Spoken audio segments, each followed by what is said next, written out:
حضرت عمر فاروق کی شہادت۔ ایک دن حضرت عمر حج سے لوٹنے کے بعد مدینے کے بازار میں بیٹھے تھے کہ آپ کے پاس مغیرہ بن شعبہ کا غلام فیروز، جس کی کنیت ابو لؤلؤ تھی، آیا اور کہا کہ امیر المومنین مغیرہ نے میرے ذمے ہر روز 2 درہم مقرر کیے ہیں، آپ اس میں کچھ کمی کرا دیں۔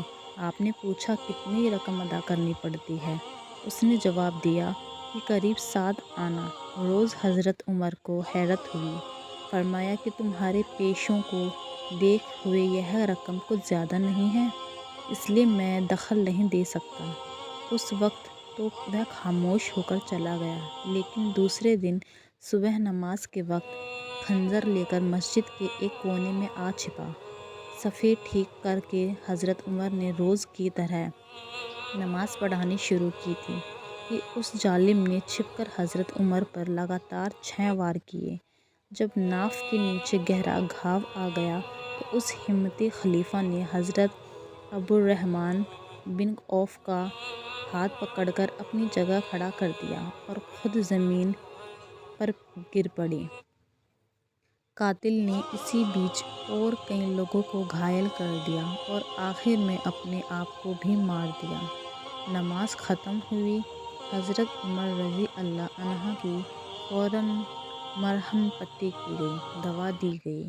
گھاؤ بہت گہرا تھا، اس لیے وہ بہت تیزی سے نڈھال ہوتے گئے۔ لوگوں کو جب یہ محسوس ہوا کہ معاملہ بہت نازک ہو گیا ہے، انہوں نے مشورہ دیا کہ اپنا جانشین مقرر کر دیں۔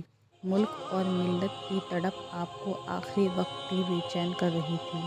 چنانچہ فرمایا، خلیفہ کا فرض ہوگا کہ مہاجر انصار عرب کے جو دوسرے لوگ اور وہ عرب جو دوسرے ملکوں میں آباد ہیں اور غیر مسلمانوں کو دھیان رکھے اور ہر طرح ان کے مال و جان کی حفاظت کریں۔